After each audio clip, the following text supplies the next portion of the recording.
tempat, semuanya sudah memberikan yang terbaik, yang terbaik.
Selamat pagi, perkenalkan nama saya Megawati Santoso Siburian, mahasiswa PPG dalam jabatan kategori 1 gelombang 2, jurusan Bahasa Indonesia Universitas Muslim Nusantara Al-Wasliyah.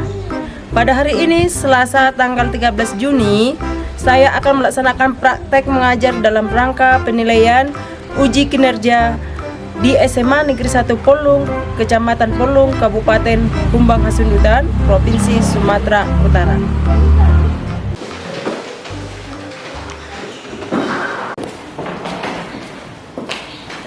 Selamat pagi anak-anak. Pagi. Luar biasa, tak semangat. Apa kabarnya hari ini? Siap, sehat, baik, semangat. Kalau ibu Siap, baik, sehat, tentunya semangat. Sebelum kita memulai pelajaran kita, seperti biasa, alangkah indahnya kita berdoa terlebih dahulu biar pembelajaran kita lancar dengan baik, yang dipimpin oleh ketua kelas.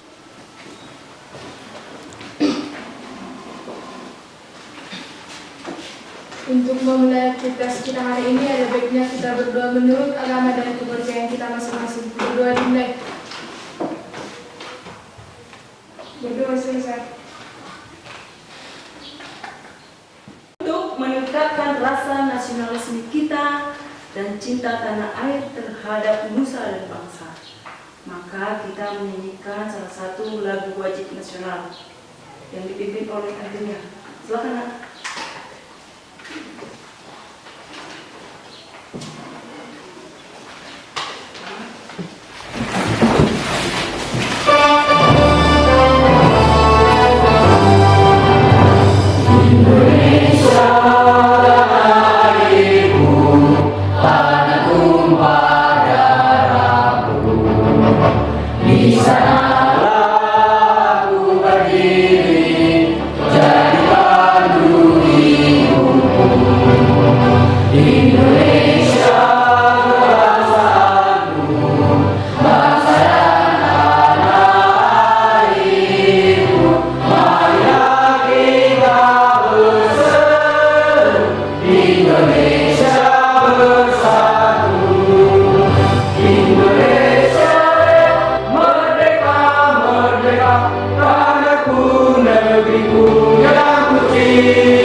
Kita sudah menyanyikan salah satu lagu wajib nasional. Nah, kita cek fisik dulu Nak ya. Silakan Nak. Cek kerapian mulai.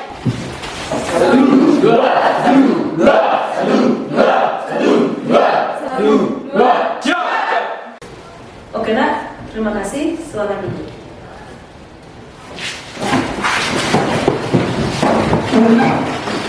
Oke, adakah temannya yang absen hari ini yang tidak hadir? Tidak. Berarti semuanya hadir ya. Kalau semuanya hadir tentunya belajar kita semangat, ya kan? Iya. Oke, tingkatkan kehadirannya nak ya. Jangan ada yang absen-absen. Oke.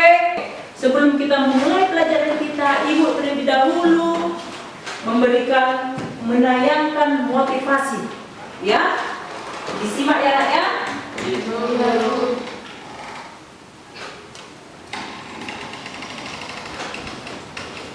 Suatu hari, seekor singa betina mati saat melahirkan seekor anak. Saat itu, sekawanan domba sedang lewat. Karena hal tersebut, secara tidak sengaja anak singa bergabung dengan kawanan domba. Motivasi apa yang dapat kamu ambil dari video itu? Coba, siapa yang tahu? Coba Risma. Setelah saya menonton drama tersebut, saya bisa menarik kesimpulan bahwa kita mempunyai bakat atau talenta dalam diri kita masing-masing. Kita harus memilih untuk mengenali potensi kita atau menanam potensi kita. Karena kesuksesan berawal dari diri kita masing-masing. Kita perlu mundur satu langkah dan melompat untuk meraih keberhasilan. Sekian yang dapat saya simpulkan dari inspirasi video tersebut. Oke. Mantap sekali. Nah, sedikit Ibu tambahkan dari video tersebut. Di situ motivasinya. Kalau kamu salah menempatkan dirimu, berarti kamu akan rusak. Contohnya, kalau kamu salah menempatkan dirimu ke orang-orang yang bandel, orang yang tidak beres, maka hidupmu juga akan tidak beres. Nah, kalau kamu juga menempatkan dirimu sama orang-orang yang berkarakter, sama orang yang pintar, hidupmu juga akan berubah menjadi orang yang berkarakter dan pintar. Oke, mengerti sampai di situ? Mengerti. Nah, sebelum kita memulai pembelajaran kita hari ini, masih adakah yang mengingat pembelajaran kita sebelumnya? Masih. Apa itu? Membahas tentang laporan hasil observasi. Ya, yaitu tentang membahas laporan hasil Observasi. Nah, berisikan apa saja kan laporan hasil observasi itu? Siapa yang tahu? Coba, Christian. Teks laporan hasil observasi berisi kegiatan observasi merupakan kegiatan pengumpulan data atau informasi melalui pengamatan langsung atau peninjauan secara cermat di dalam lapangan untuk memperoleh informasi mengenai tingkah laku, kegiatan, perilaku dari objek yang telah diteliti. Ya, benar sekali. Nah, sekarang ciri-ciri teks laporan hasil observasi itu, siapa yang mengingatnya? Dumas, silakan.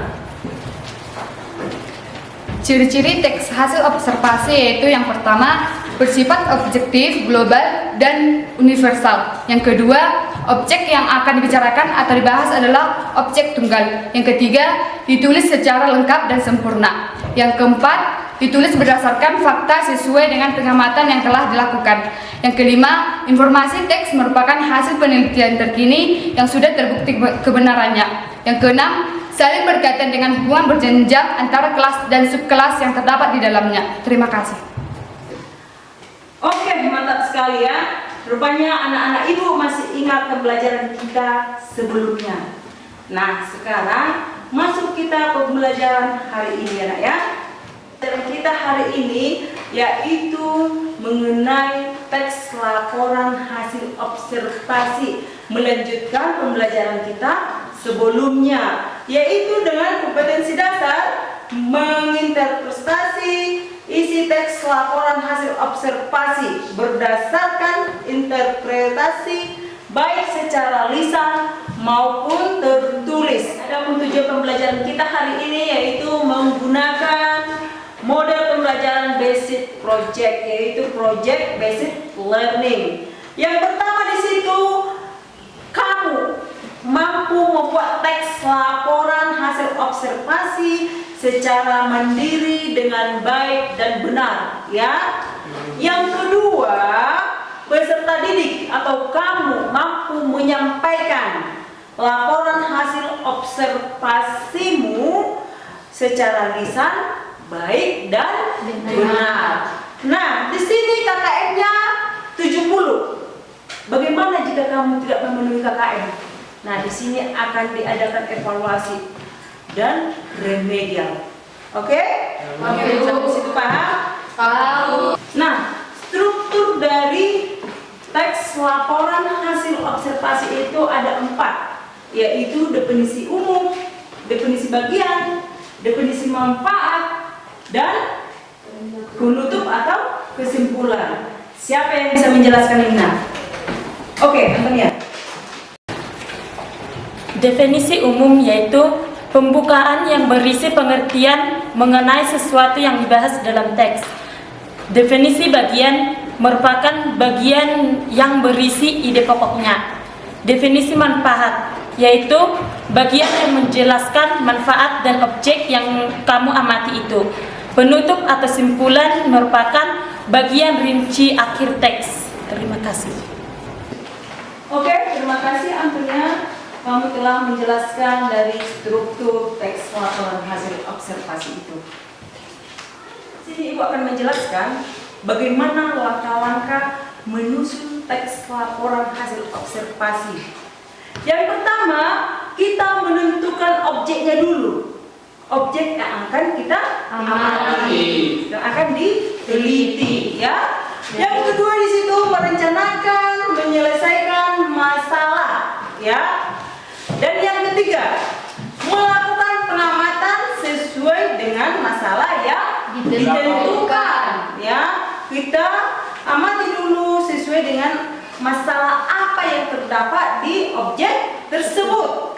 Yang keempat di sini menyusun kriteria aspek yang harus dilaporkan, disusun dulu apa kriteria apa yang akan kita dapat dalam objek tersebut. Yang keempat membuat kerangka laporan hasil observasi.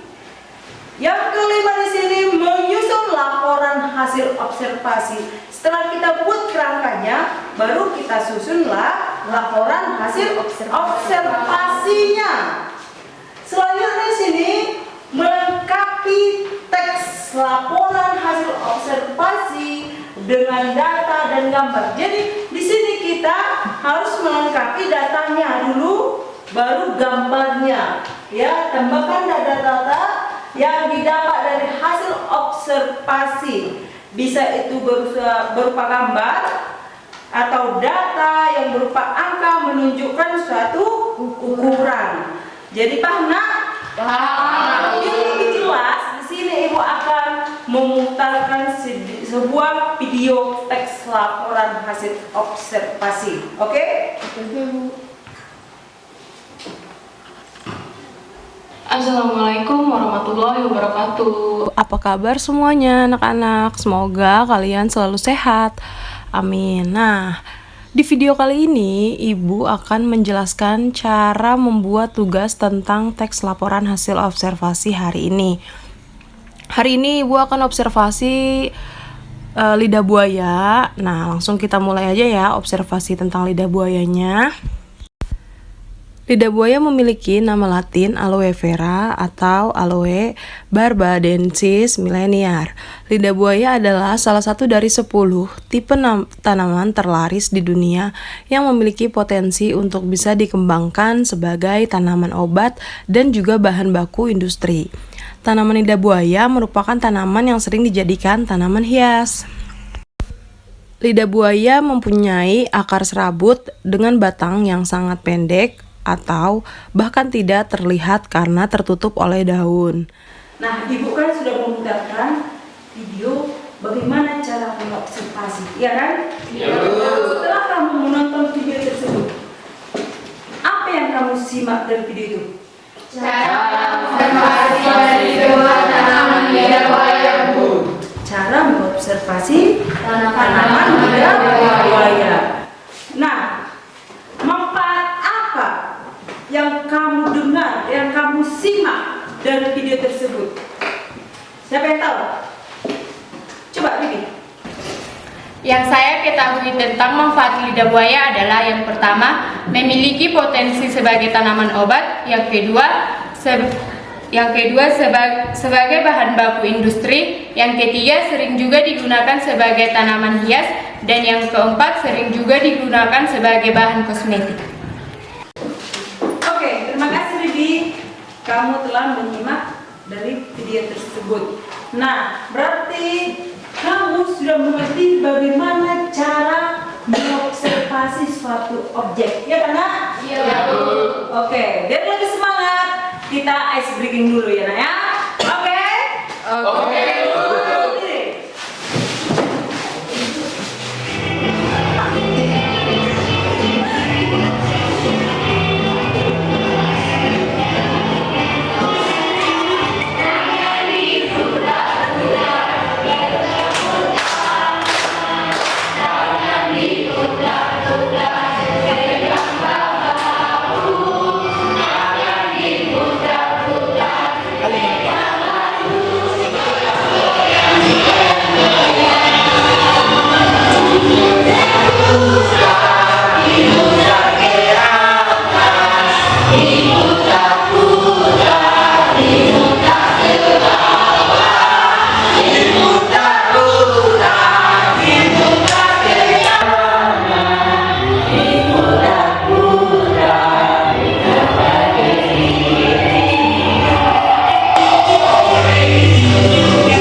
Tentunya semua sudah semangat ya kan, Nak? Siap. Oke, silakan duduk. Nah, sekarang Ibu akan membagi tugasnya ya. Kelompok 1, 2, 3, dan 4. Ibu akan membagikan LKPD-nya. Sekarang bentuk kelompoknya berdasarkan kelompok yang sudah kita berikan kemarin. Oke.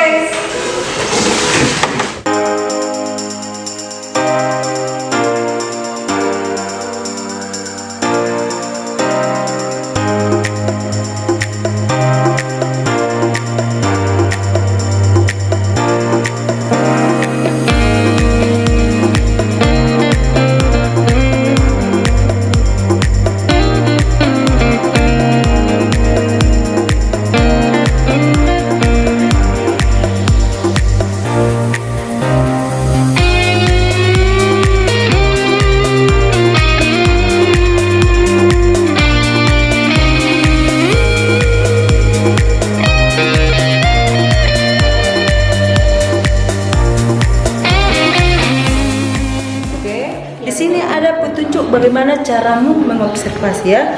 Yang pertama, cermati objek yang telah dipilih untuk kamu observasi, ya. Yang kedua di sini kumpulkan informasi mengenai objek yang akan kamu observasi. Yang ketiga di sini diskusikan permasalahanmu dengan anggota kelompokmu, ya. Jika terdapat kesulitan, tanyakan kepada gurumu.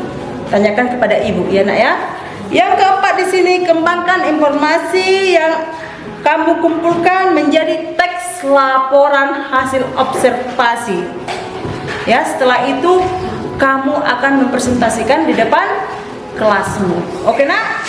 Tugas dari kelompok 1 yaitu mengenai objeknya itu pucuk merah.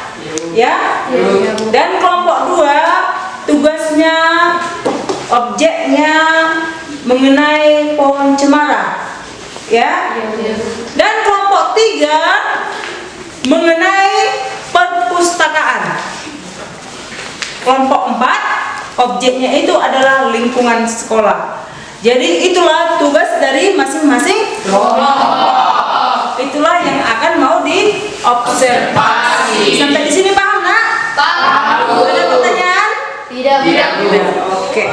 Nah, setelah kita nanti keluar mengobservasi suatu objek yang akan kamu observasi, bisa kamu kerjakan di handphone, ya.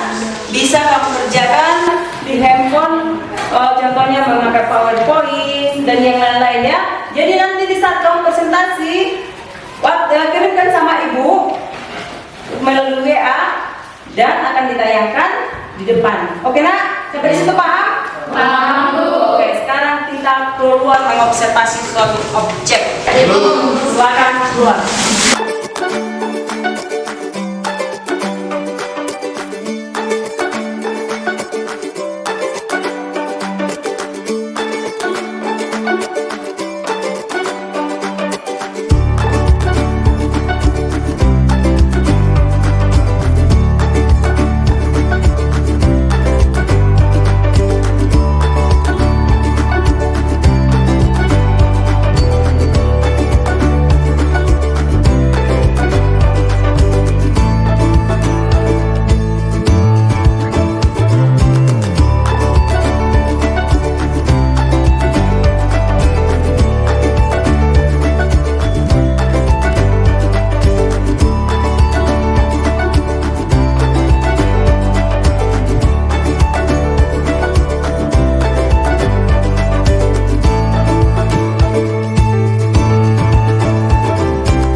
Nah, kamu sudah mengobservasi tugasmu, ya kan?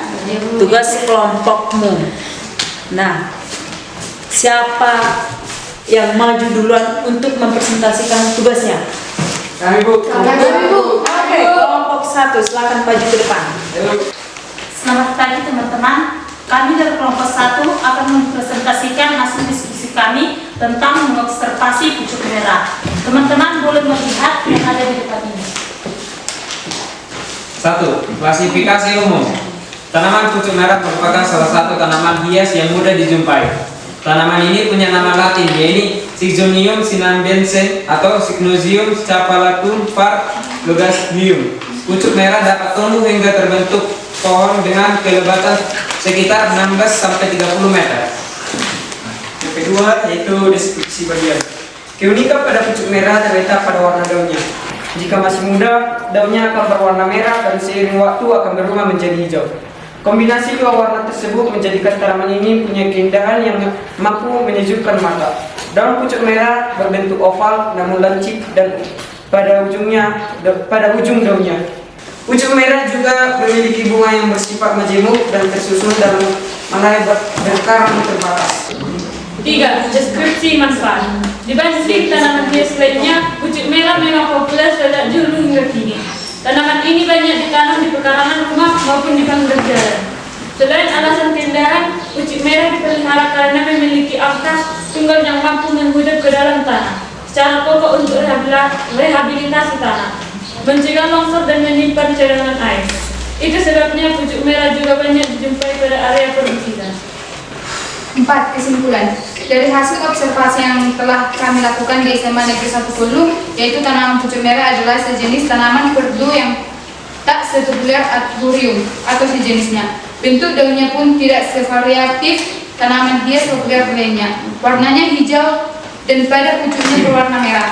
Bentuk kecil memanjang. Sekarang kamu telah mendengarkan hasil presentasi dari temanmu. Ya, biar lebih jelasnya ada juga ditayangkan di slide tadi. Jadi, apa tanggapanmu mengenai hasil persentase dari temanmu ini? Siapa yang bisa memberikan tanggapan? Oke, silakan kelompok 2. Menurut kami hasil kelompok 1 sudah sangat baik dan sangat benar. Terima kasih. Oke, Nak.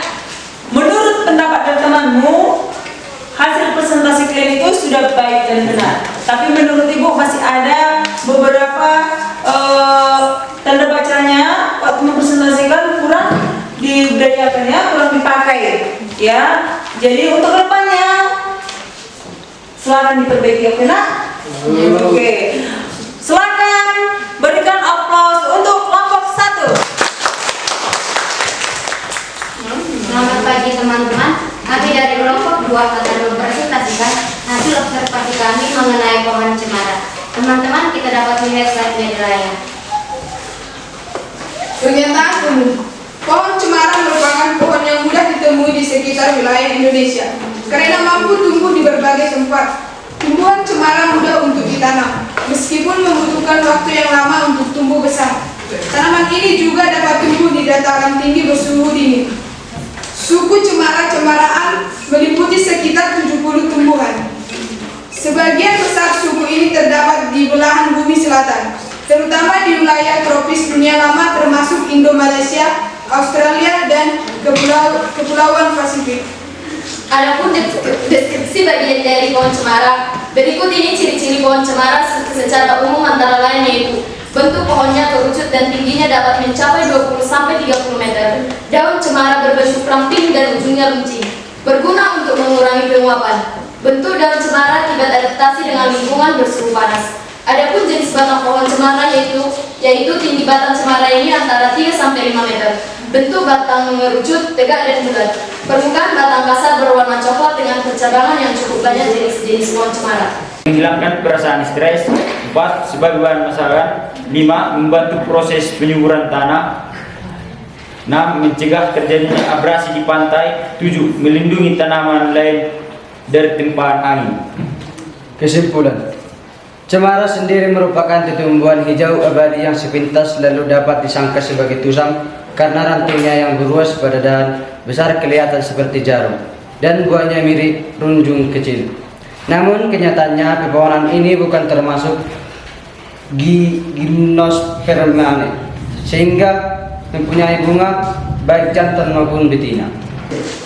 Temanmu di sini sudah mempresentasikan hasil diskusinya, ya, tugasnya. Nah, berikan tanggapan kepada temanmu. Silakan. Menurut dari kelompok kami bahwa presentasi dari kelompok 2 sudah baik dan benar.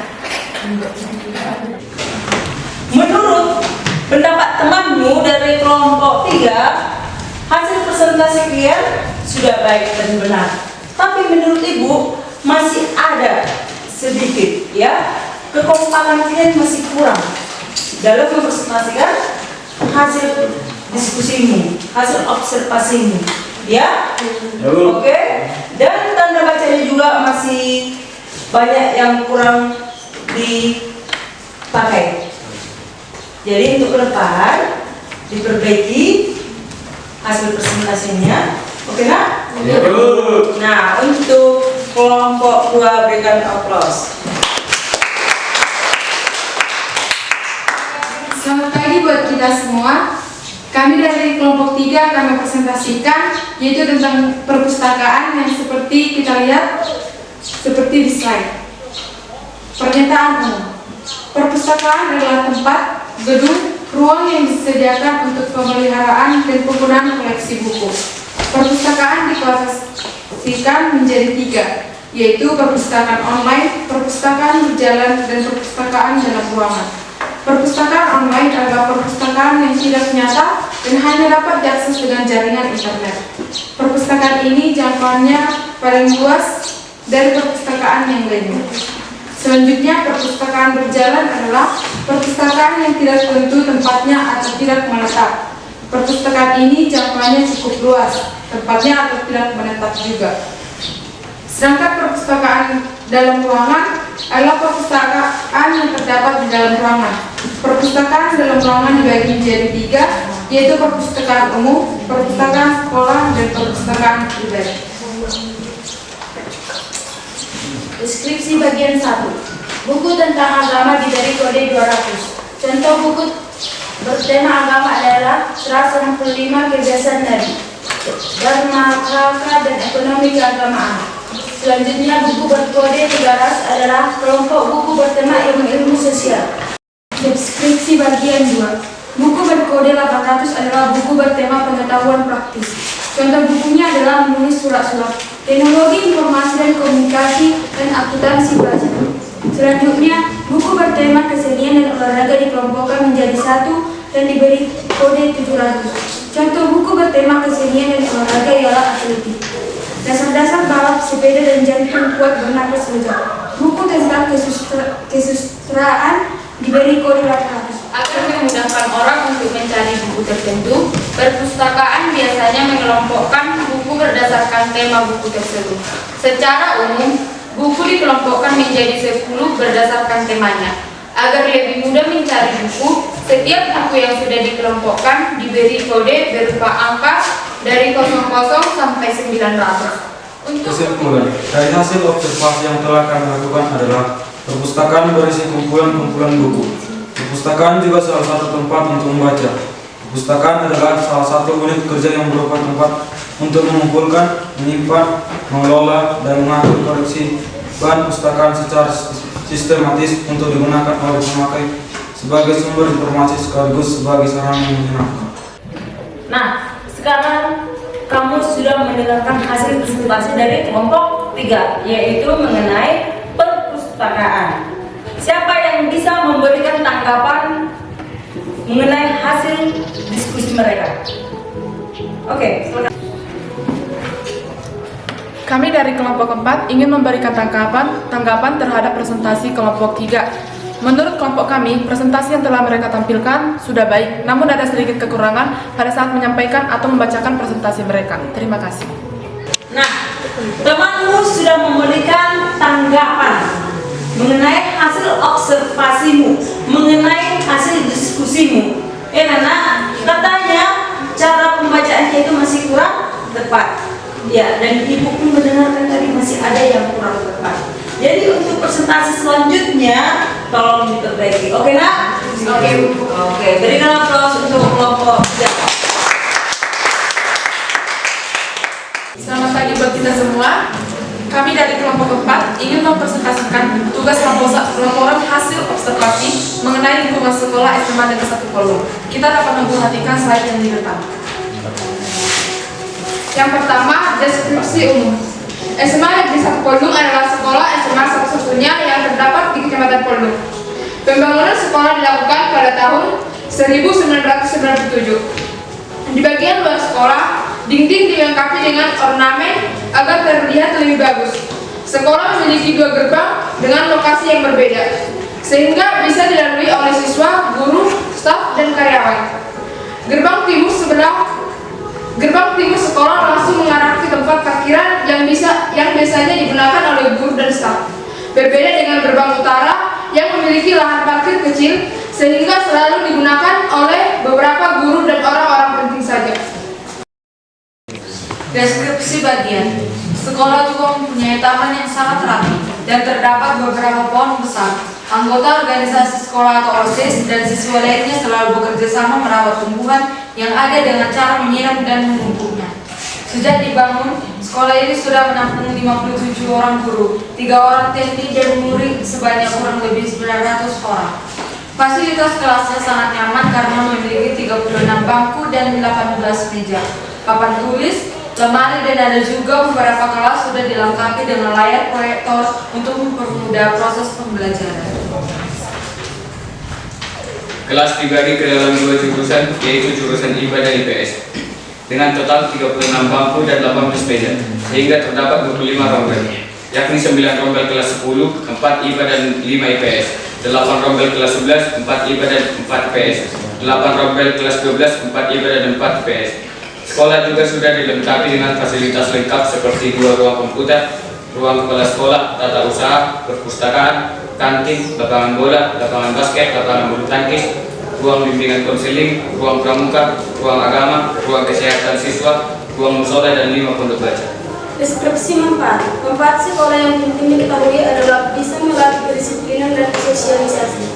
Kemampuan sosialisasi ini penting untuk bermasyarakat, sebab tanpa memiliki kemampuan sosialisasi, orang tidak akan mudah membaur dengan kelompok orang atau masyarakat tertentu. Adapun kesimpulan dari presentasi kami kali ini ialah lingkungan sekolah adalah jumlah semua benda hidup dan mati serta seluruh kondisi yang ada di dalam lembaga pendidikan formal yang secara sistematis melaksanakan program pendidikan dan membantu siswa mengembangkan potensinya. Sekianlah hasil presentasi kami. Apakah teman-teman ingin memberikan tanggapan terhadap presentasi kami kali ini? Nah, temanmu sudah mempresentasikan hasil diskusi mereka tentang laporan hasil observasi. Nah, sekarang berikan tanggapannya. Menurut kelompok kami, hasil presentasi dari kelompok 4 sudah bagus dan jelas. Terima kasih. Nah, menurut pendapat dari temanmu, katanya hasil observasimu itu sudah bagus, baik, dan benar. Tapi menurut ibu masih ada beberapa yang kurang tepat, yaitu intonasimu, penggunaan tanda bacamu. Mohon itu diperbaiki untuk presentasi di depannya. Oke, nak? Oke, Bu. Oke, berikan aplaus untuk kelompok 4. Nah, dari pembelajaran hari ini kamu sudah mempresentasikan hasil observasimu dengan baik dan benar, ya, sesuai dengan tujuan pembelajaran kita yang tadi. Siswa mampu, ya, membuat hasil observasi dengan baik, ya, itu masuk ke C6. Lalu siswa mampu mempresentasikan hasil observasinya. Dari keempat kelompok yang sudah mempresentasikan hasil observasinya, siapa yang bisa memberikan refleksi atau kesimpulan? Oke, silakan. Di pembelajaran ini kita dapat belajar bagaimana cara mengobservasi yang benar dan bagaimana cara membuat teks observasi. Dan jika kita ingin tahu sesuatu, ada baiknya kita mengobservasi, karena dengan cara berobservasi kita jadi lebih tahu bagaimana apa jawaban dari hasilnya itu. Maka jika ingin mendapatkan jawaban yang akurat, berobservasi adalah caranya. Terima kasih. Oke, mantap, nak. Kamu telah memberikan kesimpulan yang baik dan benar. Untuk semua kelompok sudah mempresentasikannya dengan baik. Ibu bangga melihat kalian. Tapi ada satu kelompok yang baik di antara yang terbaik. Nah, siapa yang tahu? Kelompok 1. Kelompok kami dong, Bu. Jadi kelompok berapa?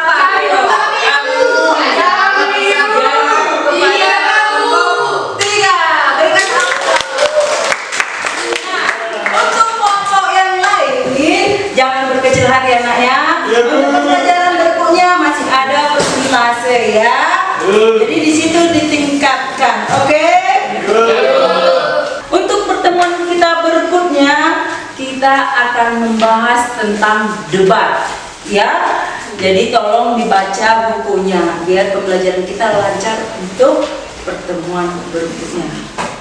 Nah, kita sudah memulai pertemuan kita ini dengan doa dan kita akhiri juga dengan doa. Siapa yang memimpin doa? Saya. Oke, silakan.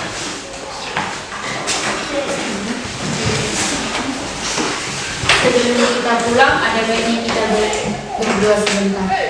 Saya akan membawakan doa dan Protestan. Mari kita berdoa. Terima dan sempurna kalau doa kami. Amin. Ini tetap semangat dan jaga kesehatan. Selamat pagi.